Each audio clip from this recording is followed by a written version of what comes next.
जय हिंद बच्चों, कैसे हैं आप सब। आशा करती हूँ सब खूब स्वस्थ होंगे और खूब मन लगा के पढ़ाई कर रहे होंगे। तो आइए बच्चों, देखिए आपका जो सुमित्रा नंदन पंत जी द्वारा बाबू के प्रति और अन्य सारी जो है ना पद हमने पढ़ लिए हैं, उनसे संबंधित थोड़ा बहुत क्वेश्चन कर लेते हैं। बहुत छोटे छोटे क्वेश्चन बच्चों, एक नंबर का क्वेश्चन होगा और इसी तरह ऑप्शन के साथ दिया रहेगा। तो आज हम लोग ऐसे देखते चलते हैं। हमने हर क्लासेस में ऐसे छोटे छोटे क्वेश्चन को कराया है, मतलब हर चैप्टर का। और अभी ये सब कंप्लीट होने के बाद जो इसमें अति लघु उत्तरीय प्रश्न है या जो थोड़ा सा बड़े बड़े क्वेश्चन हैं, उसको भी हम क्वेश्चन आंसर के माध्यम से करवाते जाएंगे। जो इम्पोर्टेंट है बच्चों, बहुत सारे नहीं, जो महत्वपूर्ण है, जो आपको याद ही करना आवश्यक है, आपके एग्जाम में बनने की पूरी संभावना रहेगी, वही सारे क्वेश्चन हम आगे फिर करवाएंगे चैप्टर कंप्लीट होने के बाद।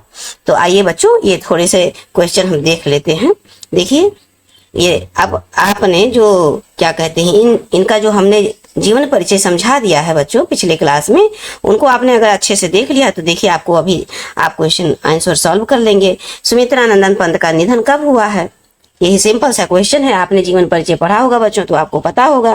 का नंबर देखिए 1964 में हुआ, या देखिए खा नंबर 1977 में, या गा नंबर 2003 में, या फिर घा नंबर बच्चों 1900 ईस्वी में हुआ। तो बताइए बच्चों, ये हमने आपको बताया नहीं था। खा नंबर आपका आंसर 1977 में इनका निधन हो गया था, सुमित्रा नंदन पंत का बच्चों। आइए अब इनको देखते हैं। इनमें से कौन सा कविता संग्रह सुमित्रा नंदन पंत का नहीं है, इस प्रकार से क्वेश्चन पूछेगा बच्चों। कैसे, इनमें से कौन सी सुमित्रा नंदन पंत द्वारा रचित नहीं है, ऐसे भी पूछ सकता है। आप समझ पा रहे होंगे। तो देखिए, ग्रंथि है, परिमल है, पल्लव है, या फिर युगांत है। कौन सी ऐसी रचना है जो सुमित्रा नंदन पंत की नहीं है। तो आप जानते हैं बच्चों कि ये जो खा नंबर है ना, ये आपका सुमित्रा नंदन पंत का नहीं है। ये ग्रंथि, पल्लव, युगांत, युगवाड़ी, वीणा, ये सब आपका सुमित्रा नंदन पंत द्वारा रचित रचनाएं हैं। लेकिन बच्चों, आप एग्जाम के टाइम में जो हमने गोला लगा नहीं दिया है, इस पे आप फोकस कीजिएगा। ये गोला अवश्य लगाइएगा। आप जानते हैं क्यों? क्योंकि ये हमसे हमारे दिमाग से उतर जाती हैं बातें। क्या है, हमारे दिमाग से चीजें उतर जाती हैं। पहले तो हम क्वेश्चन पढ़ते हैं, नहीं भी पढ़ लेते हैं, लेकिन जो सॉल्व करने का समय आता तो ये नहीं भूल जाते हैं और पता चलता है कि हम उनको याद किए रहते हैं। 3 तो सही रहता है, बस उसी में से तुरंत टिक लगा देते हैं। ऐसा जानते हैं कि इसमें पूछा गया कि कौन है सुमित्रा नंदन पंत की रचना। तो इस तरह से मिस्टेक होता है बच्चों। तो आप इस पे फोकस कीजिएगा। हम इस पे इतने देर से इसलिए समझा रहे हैं कि बहुत बार ये गलतियां हो जाती हैं और एक नंबर हमारा चला जाता है। तो आइए बच्चों, अब नेक्स्ट क्वेश्चन पे हम लोग चलते हैं। पल्लव किसकी रचना, अभी देखिए जिक्र हो गया, ऐसे भी क्वेश्चन पूछेगा। ये सिर्फ क्वेश्चन बनाने का, जानने का, समझने का एक जरिया है कि ये आप क्वेश्चन आपके एग्जाम में आएगा कैसे। तो देखिए बच्चों, सूर्यकांत त्रिपाठी निराला का है, या फिर ये देखिए जयशंकर प्रसाद का है, सुमित्रा नंदन पंत का है, या फिर रामधारी सिंह दिनकर का है बच्चों। बताइए।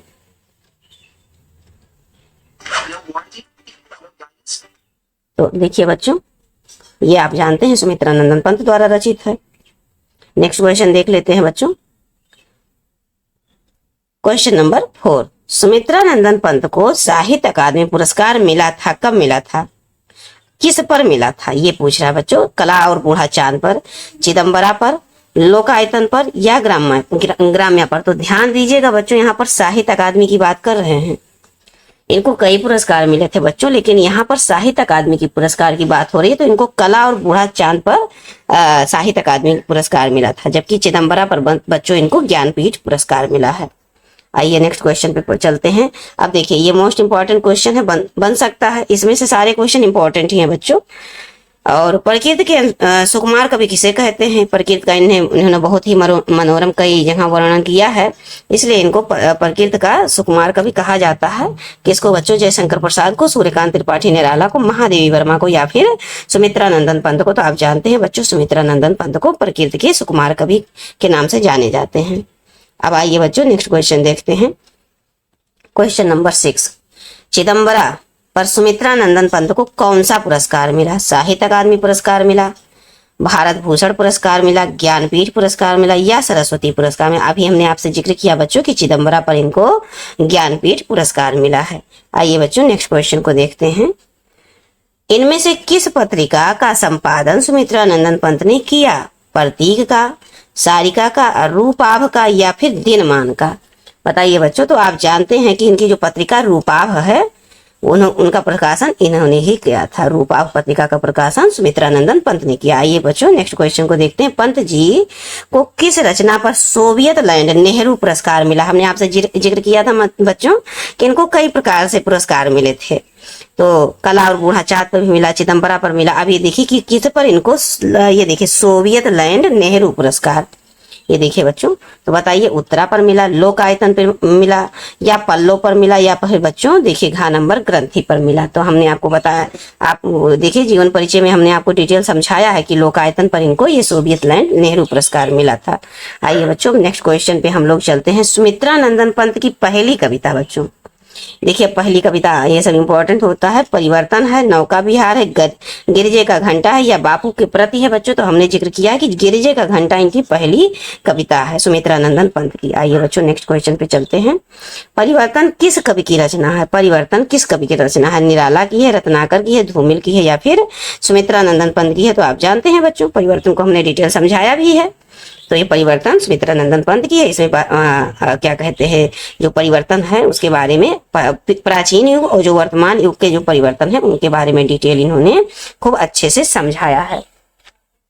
तो अब आइए बच्चों हम अब इस क्या कहते हैं लास्ट क्वेश्चन को समाप्त करते हुए अब इस वीडियो को समाप्त करते हैं बच्चों।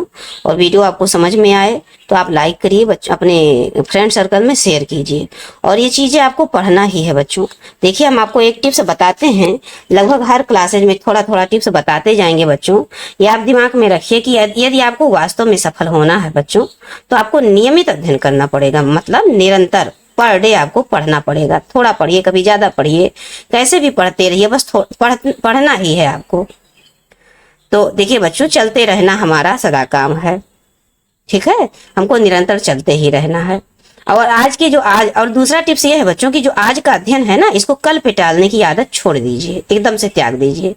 यदि आप निरंतर अध्ययन करते रहेंगे, निरंतर अध्ययन करने की आदत डाले रहेंगे तो बच्चों क्या होगा ना, इससे जो आपका जब परीक्षा एग्जाम आएगा तो इस पे आप अधिक दबाव महसूस नहीं करेंगे। आप फ्री रहेंगे क्योंकि आपको चीजें सब तैयार रहेंगी, क्योंकि आपने पहले परिश्रम कर ही लिया है, थोड़ा थोड़ा करके किया।